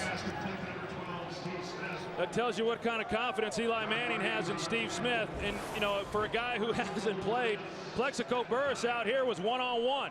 You know, you got a chance to maybe get him in a situation coming back over the middle, but instead he works the rookie, and it's because he's up against Jock Reeves. Going into this game, both Tom Coughlin and Eli Manning could not stress it enough. We want to go after Jock Reeves when he's on the field. An 11-yard completion on 3rd and 6, and Ahmad Bradshaw stays on his feet down to the 1. Madison Hedgecock, the fullback, with a good block out in front of Bradshaw. Well, Madison Hedgecock, he had some big blocks last week in their win over Tampa Bay, and you know what a luxury for a runner, especially a young runner, when you know you've got a guy in front of you that's going to be able to take out the first color that he sees. And that's exactly what Hedgecock does. Nice block right there on Roy Williams, and gives Ahmad Bradshaw a place to go with the football. For Bradshaw, Troy, 54 of his 66 yards rushing last week at the Buccaneers came in the 4th quarter. He's turning into Mr. 4th quarter for the Giants. 2nd and goal. Jacobs is the tailback. Jacobs gets it and scores. Touchdown, Giants. Jacobs fires the football into the play clock as the Giants now jump out in front for the second time in this game. You know, and again, it was set up, you know, by the big punt return. And gave this team great field position. They do a good job, a nice third down conversion there. You know, the Giants have been good on third down all day long, but none bigger than the one they had to Steve Smith. And then some good solid running for the score. So Eli Manning has been able to answer all day long. And Tynes knocks through an important extra point, not by much. Brandon Jacobs got the touchdown and then tried to dismantle the play clock. 21-17, Giants on top. Tom Coughlin believed coming into this game, the head coach of the Giants, that they had an advantage in special teams play. It has worked that way. A 25-yard punt return set up that last touchdown, pounded in by Jacobs. And now Miles Austin takes it from inside the 10. Penalty flag comes flying, and there have been a lot of penalties against the Cowboys, big ones in this game. Zach Diassi made that last play, and this penalty is against Dallas after a 20-yard return by Austin. Yeah, and you're right, Joe, that the Giants, they have won the special teams battle. During return, the illegal block in the back, number 50 of the receiving team. 10-yard penalty, first down. And that's why I say, you know, I always believe, and Jimmy Johnson used to always tell us, you got to win 2 of the 3 battles. Well, the Giants are winning the special teams battle. They're not winning on defense, and now it's really a matter of whether or not they can win on the offensive side of the ball. But here's the drop by Patrick Creighton, which was huge, because if he catches this one running away from R.W. McQuarters, I mean, it was going to be a huge play for the Cowboys. And then there's the punt return that set up this last touchdown for the New York Giants. That was the 8th penalty called against Dallas in this game. There's been only 1 penalty called against the Giants. Moves the ball back to the 13-yard line, and Marion Barber gets it. And a good play by Butler coming up, the first to hit him, a loss of 1. We talk about the Giants secondary, and for more on that, down to Pam Oliver. Yeah, Joe, I'll tell you what, Steve Spagnuolo spent that entire drive coaching up his secondary. Then injured players Sam Madison and Aaron Ross joined the session, even getting Gatorade for the DBs. Antonio Pierce, sensing that that group needed some encouragement, he went over to them, pointed to his own head, and said, "It's all up here," indicating it's all mental. Back to you. All right, well, Spagnuolo's done a great job. The 48-year-old first-year defensive coordinator. That's Terrell Owens at the bottom of your screen. 2nd and 11. Pass is right into the gut of Creighton and dropped. It was either broken up, McQuarters was on the coverage, and I don't know if Creighton dropped another or if McQuarters batted it away. Either way, it's 3rd and 11. Well, you're going to see Witten come across, and no one really knew where the ball was being thrown. You know, Witten didn't know if it was going to him. Creighton wasn't sure if Witten was going to make the play, and you know, those are, you know, you're right. It hits him right in the chest, you know, to where he can make a play on it, but just somebody got too much depth, and it looked like it was Jason Witten who got underneath Creighton to interfere on that catch. Pretty good coverage by McQuarters. It's 3rd and 11. Pass is caught by Witten. What a throw, just as he was hit. Romo completes for 14 yards. Strahan was coming, and Tony Romo just got rid of it. Well, right now, that's really been the downfall for this Giants defense. The Cowboys have converted 9 of 12 third downs. You know, they're finally able to get pressure there on Tony Romo, but he does a good job of getting the ball out, and a good route by Jason Witten and making the catch. Tell you something that's happening here is that Gerard is having a tough time snapping in the shotgun. We were here and watched a game against the Redskins where Gerard was snapping it all over the place, and Romo's having to wait on those snaps. He airs it out down the sideline for Owens, and it's through his hands. Covered by Webster. You know, and in order for this play to even have a chance, Tony Romo's got to have a lot of time back there in the pocket. You're going to see Terrell Owens here, and he completely stops, and then he goes. It was a stutter go, but normally you don't see a receiver come to that kind of halt before he'll take off. There's the pump, trying to get Corey Webster to bite, but by pumping, He then gets Butler, the safety, involved in the play as well over the top. Webster, it looked like, got a left hand just on the ball. Good play by Corey Webster. Looking left all the way, and the pass is caught by Creighton. Webster was there again, and Creighton's good for 15 yards. And you got Romo throwing off his back foot. He's falling backwards, and Patrick Creighton going up and making a play. And Corey Webster was in great defensive position on this play. Initially, it looked to me like Corey Webster may have come down with the ball, but a good job by Patrick Creighton. He's got great hands, maybe the best hands on the team. You can tell right now, I mean, this defensive front is starting to get a little pressure on Tony Romo. Still does not have a sack, but they are starting to harass him a little bit.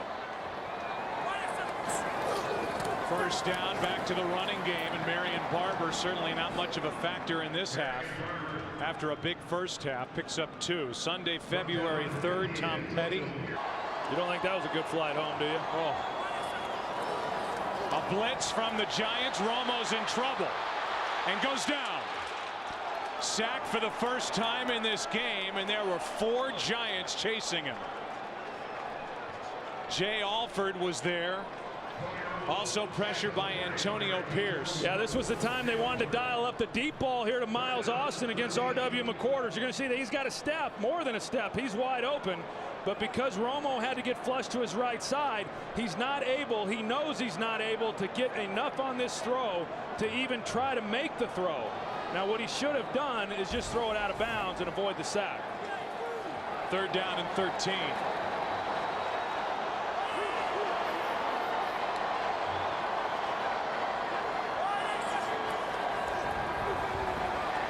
Romo backpedaling, throws out of the reach of Glenn. And you said it, that entire series, the Giants finally got pressure on Tony Romo. Yeah, and what a difference that makes. I mean, that's, you know, Tony Romo is human as well, and anytime a quarterback starts getting pressure, bodies in his face right here, you know, he wants to be able to hold it. You can tell. I mean, each time we've seen it, we've seen the receivers running open. They've got 4 or 5 yards on these defensive backs. And so pressure is vital. McBriar hits the punt and hits a beauty. High hanging punt and over the head of McQuarters and down by Carpenter. You talk about a special teams play. Carpenter downfield after a beautiful punt of 58 yards by Matt McBriar. Giants will start at their own 3. Offensive line coach Tony Sperano letting his group have it. Yeah, and with that, I think he's perfectly qualified to be a head coach in this league. Starting at their own 3, up by 4 are the Giants. Handoff, Jacobs pushing that pile out to the 9, and we go down to the field and Chris Myers. Well, Tony Sperano was yelling at his offensive line, upset that once the ball was snapped, they were waiting 1, 2, and hesitating. He said, don't wait to get hit. Once we snap, you launch forward, you start the blocking, hit somebody, and we'll make something happen. Thank you, Chris. 2nd and 4 now for the Giants, who bought a little breathing room with that run by Jacobs. Well, I'll tell you, that was a big run, getting it off the goal line there and then putting it right now at 2nd and 4. This Dallas defense needs to come up with a stop. Jacobs fights forward, got away from Anthony Spencer and picked up 2. 3rd and short coming up for the Giants. Even that was a pretty good run by Brandon Jacobs. They had stopped him, you know, short for no gain. These teams have done an excellent job converting on 3rd down. You know, right now, if Dallas is able to stop the Giants, they're going to give the ball back to this offense in great field position. And, you know, certainly the Giants' objective right now, because of the injuries defensively to their own unit, is to maintain possession and try to take time off the clock.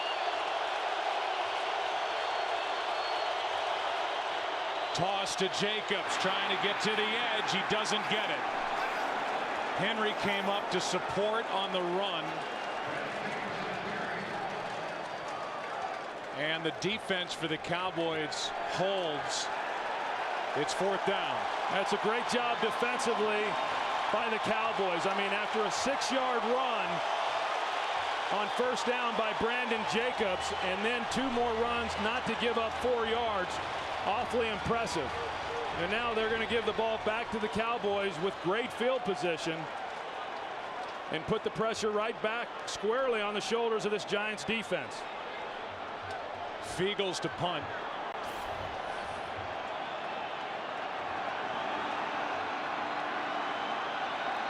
Creighton waiting for it for Dallas. Creighton drops it, gets back on top of it. They'll start at their own 43 with 7 minutes left. Dallas defense celebrating a hold. The Giants with a 4-point lead. Best starting field position for the Cowboys today, starting at their own 44, down by 4.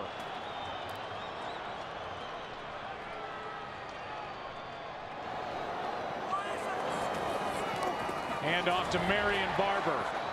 A little room to run. He picks up 4 yards. First guy to hit him was Torber.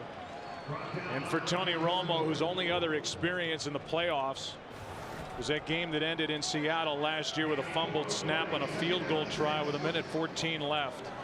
Seattle won it 21-20. That seems like a lifetime ago, I'm sure, for Tony Romo, who brings his team to the line with a 2nd down and 6. But the #1 seed in the NFC is in trouble here against the Giants.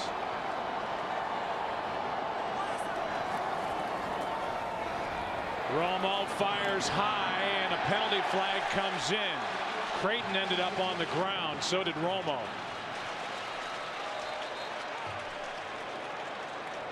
This could be the 2nd penalty of the day on the Giants, who were penalized only 77 times all season long.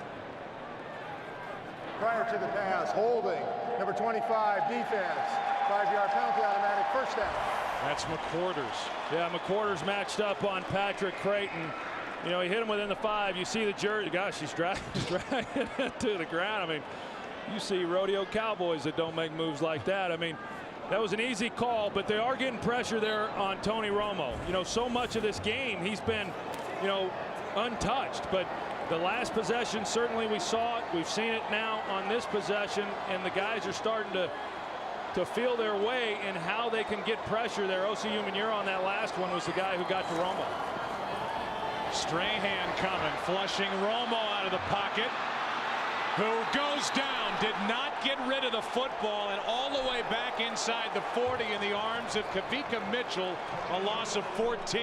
You know, if there's one criticism of Tony Romo's, it's that. We saw it a little bit earlier, that once you get outside the pocket, you know, the rules are very liberal in the NFL, that once you get outside the tackle box, you know, throw it away right there. But he wants to make a play, wants to get the ball down the field, and sometimes you got to use better judgment than that. A sack like that just kills you when you're trying to move the football and get a first down. Now, having said that, the Cowboys are one of the best teams in the National Football League converting these types of situations into first downs.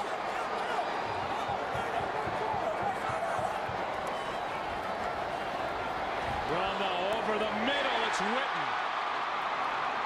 And Witten gets it to the 41-yard line. 4 yards short of a first down, picked up 20, and he was sitting in a wide open hole in that defense. That's that area where they've been exposing the Giants. They just haven't been able to catch the ball. Too many drops. The linebackers just let Witten go. Nobody carries him. There's no reason for any of the linebackers to stay underneath because there were no receivers underneath. The only guy was Marion Barber, but both Pierce and Kavika Mitchell stayed shallow and created that big void for Jason Witten. Under 5 to play. 3rd down and 4. Penalty flags at the snap, and the pass is caught. Flags are down. Another flag comes in at the end of the play in the secondary. There are 2 separate fouls on this play. Illegal formation, offense. Now Pete Morelli will be alerted that there's another foul. Illegal formation, offense. Only 6 men on the line of scrimmage. 5-yard penalty, still 3rd down. So they're going to, Romo's going to argue and say, what about the penalty in the secondary? There's no foul downfield for pass interference. And so they pick up the flag for pass interference, and that makes it a little tougher on 3rd down, 3rd and 9. Well, I can tell you, I mean, you're watching Tony, he's getting frustrated. He's getting frustrated, getting knocked down. He's getting frustrated that they haven't been able to take more advantage of what they've been given down the field. It really is amazing to me. Corey Webster matching up Terrell Owens one-on-one throughout this second half, and they've yet to take advantage of it, much like Tampa Bay could not do last week when he was covering Joey Galloway. There's the matchup right there. Romo goes for it. Penalty flag as Owens can't come down with it. Webster had coverage, but there is a flag in that area. Right at the 30. And it's against the Giants. Illegal use of hands. Hands to the face, number 23, the defense. 5-yard penalty, automatic first down. That's Webster, and there isn't a bigger penalty in this game to this point. Well, Webster gets a jam on him at the line of scrimmage, and then he let him go, and then I really didn't see exactly what it was. I mean, you see the right hand, but I didn't see him grabbing or anything, so I don't know exactly what the officials saw there to warrant the penalty. Well, they said illegal hands to the face, so it had to be on that initial jam up under the chin of Terrell Owens. Well, if that was it, he was just late throwing the flag. So a first down at the 41 of the Giants. Big penalty against New York.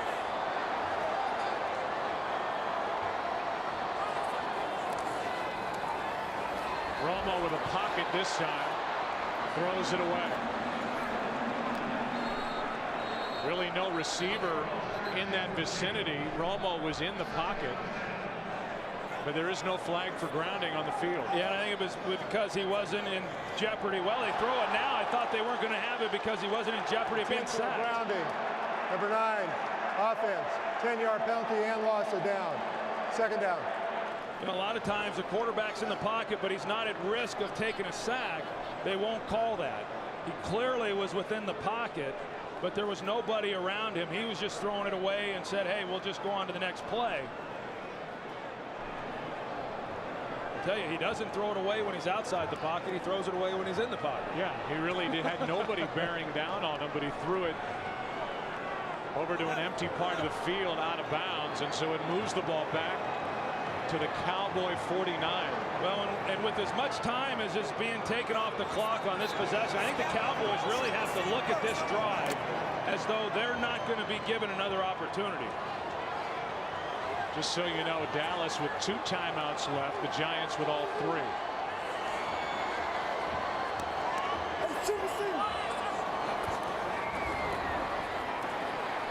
Romo hit as he threw it, and the ball incomplete. And Umanura ends up on top of Tony Romo again, and Umanura's smiling as he pulls himself off number 9. It's 3rd and 20. And here's Tony Romo talking to the official, you know, and trying to state his case as to what he was doing and why they should not have called it. And he didn't win, and players normally don't. Meanwhile, Wade Phillips, who was 0-3 in the postseason in his head coaching career, is watching the time run out on the Cowboys with 4:03 left. And I'll tell you, O.C. Umanura, he is really doing an excellent job right now of getting pressure. Play clock at 1, and the Cowboys have to use a timeout. So this highly celebrated Dallas offense moving backward at the moment. Romo looks flustered. 3rd and 20 when we come back. You know, great clutch defense put together by the Giants. Banged up in the secondary, getting pressure up front. Forced an intentional grounding. It's 3rd down and 20. 4:03 left. And surprisingly, Michael Strahan not on the field.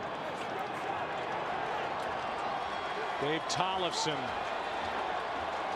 and Umanura are the ends.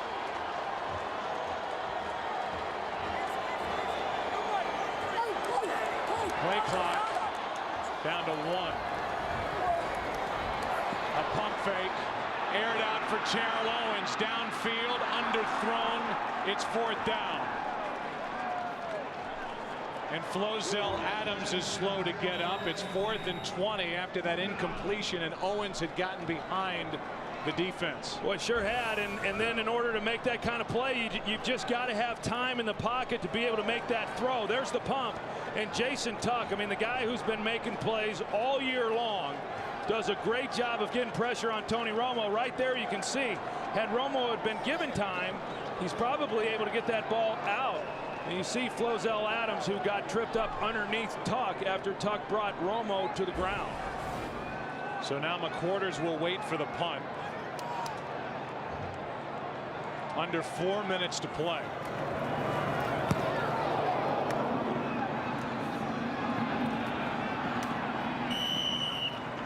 From outside the 10, McQuarters hauled it in, and they will mark it at the 12. Where it's first down, Giants. And a 13-win season for the Dallas Cowboys. Now they look at their defense. And Troy, there's only one timeout remaining for the Dallas Cowboys, so a first down or two here by the Giants, and they can wrap up this win. That's right, and they know that, and they want to take time off the clock. Now, the last time they had the ball, they tried running it 3 straight times. They failed to get a first down. You know, I mean, they're up 4. They know that the Cowboys have to score a touchdown, but I do think they still have to play somewhat aggressively to continue to get first downs to win this game. Ahmad Bradshaw gets it. Here we go, ball. Out to the 16-yard line. It's critical that they run hard and get yardage, but you cannot afford a turnover here, and yet Ahmad Bradshaw is the guy who's playing. No turnovers in this game. Second down and 6. And you can bet that Dallas is going to stack the line right here.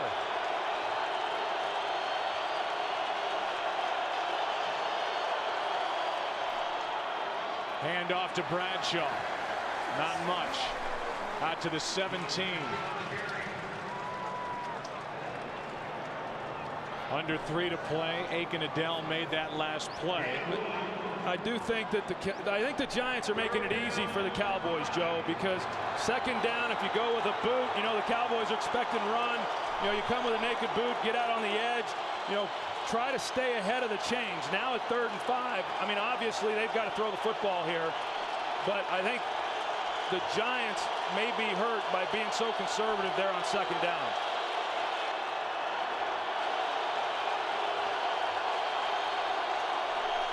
Third down and 5. Snap was a bit low. Manning steps up, in trouble. Down he goes. And the defense for the Cowboys gives Dallas a chance. Tank Johnson in to make that play. Yeah, and give the Giants, or excuse me, give the Cowboys defense credit. You know, the last 2 possessions, they forced a 3-and-out. 2-minute warning here in Dallas. Cowboys about to get it back, down 4. 2 minutes left. Dallas did not have to use their timeout on that last possession by the Giants. Fiegels hits it. Creighton on the return. Decent blocking out in front of him, and Creighton gets it into Giants territory. 1:50 remaining. Fiegels didn't like that punt, and so now the Dallas Cowboys, the #1 seed in the NFC, 13-3 during the regular season, down by 4, needing to get it into the end zone to advance to the NFC Championship game and host the Packers next Sunday. They are 48 yards away, and this makeshift defense, at least secondary for the Giants, if they can hold here, it'll be one of the great jobs by defensive coordinator Steve Spagnuolo, patching this thing together back there and getting it done. We've seen Dallas in this situation a lot. Tony Romo seems to play his best football in the no-huddle situation.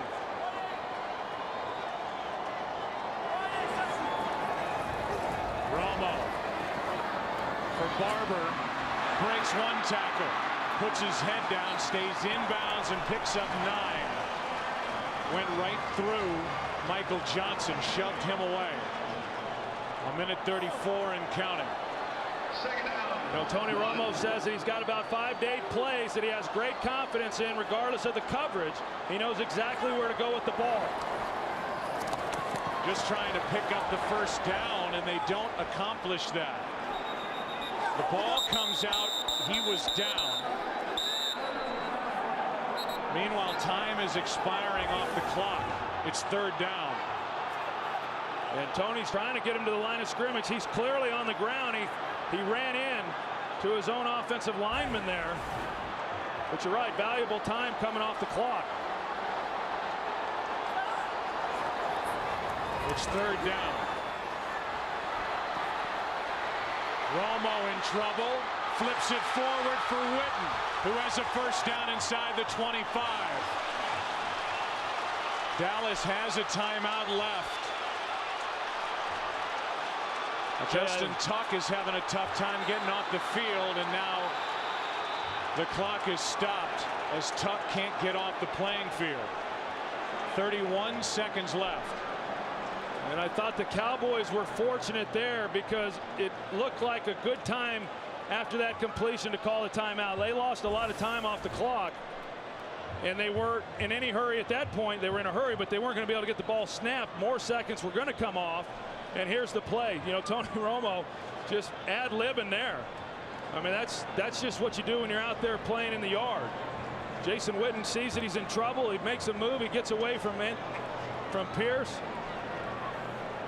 Looks like yesterday. And Brett Favre in the snow making that little flip to Donald Lee.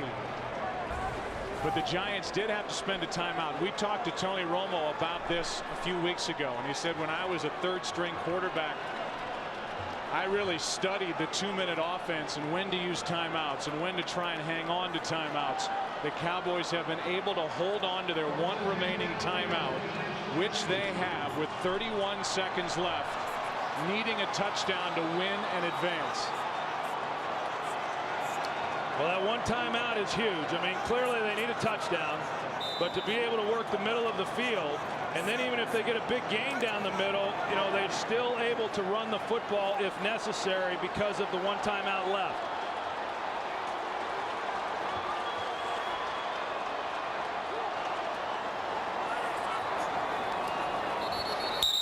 Again, I'll say it again. The snap from Gerard is not getting back to Romo in time.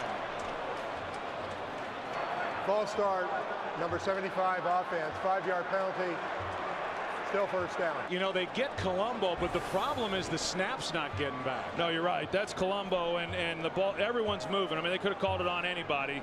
And Tony Romo, after this play, I mean, he went and talked to Andre Gerard and said, hey, look, I mean, the ball's not coming out. Romo saying there are times when Gerard can get a little yippy with the snap out of shotgun. It has happened in this game. That one's better. 1st and 15. Pass is complete. They'll keep the clock winding. And a timeout with 24 seconds left is taken by Dallas. If they're going to give forward progress, that's right, they're not going to allow then the clock to stop with Witten getting out of bounds. So they gave Witten the forward progress. Yeah, that's exactly right, Joe. And you know, if they're going to give forward progress, then you can't also get the clock stopped. That was a good job by the official recognizing that. I know that Wade Phillips did. For the Dallas Cowboys now out of timeouts. Hey, see that defensive front right there? Osi Umenyiora, Michael Strahan, Justin Tuck. I mean, you know, right now they pretty much know it's in a lot of ways on them. I mean, if they're able to get back there and contain Tony Romo and get pressure on him, they have a good chance because, you know, we know that if he's given time, right now the middle of the field looks open, that he can find an open guy. Romo throws incomplete. 3rd and 11 with 21 seconds left. Pressure by Umenyiora. And I'll tell you what, I mean, for a guy who had not been getting hit much, he's been getting absolutely pounded here in the second half, particularly here in the 4th quarter. I mean, you see Osi Umenyiora, he puts a move on Flozell Adams, comes underneath, and every time pretty much that Tony Romo's dropped back here and back in the pocket here in this 4th quarter, he's been on his back. Either that or running for his life. 3rd and 11.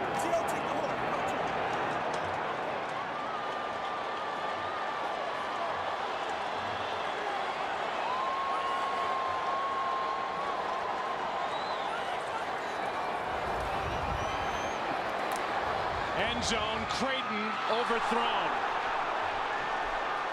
Now it's 4th and 11 with 16 seconds remaining. I'll tell you, if you're Jason Garrett, 4th and 11.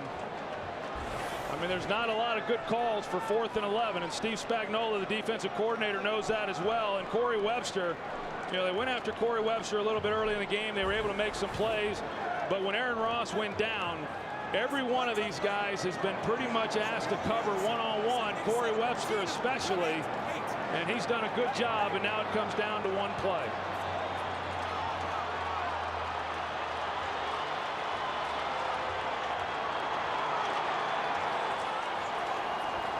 On 4th down, clock running, intercepted. Giants, McQuarters, and the New York Giants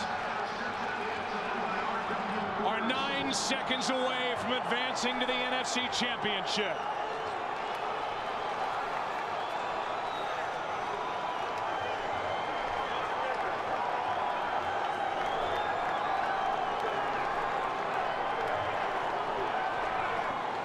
McQuarters got one at the end of the game last week in Tampa, Florida, and he gets one here. Wade Phillips, it appears, will remain winless in the postseason, as will Romo, as Tony Romo throws the pick to end the day offensively for Dallas, and great coverage downfield. Well, it sure was, Joe, and I said the middle of the field's open. That's where the ball needed to go, but, you know, just great coverage by R.W. McQuarters. When he followed him in the seam, you can't say enough about this Giants team and what they just accomplished and the way that they played and what they had to do at the end to win this game. And I know Jerry Jones and the rest of this organization is absolutely sick. There is a Manning in a championship game next weekend, and his name is not Peyton. Eli Manning has managed this Giants offense yet again. The defense with a heroic effort, banged up in the secondary. Good enough for a 4-point win here today in Dallas. A lot more to come as we take a break.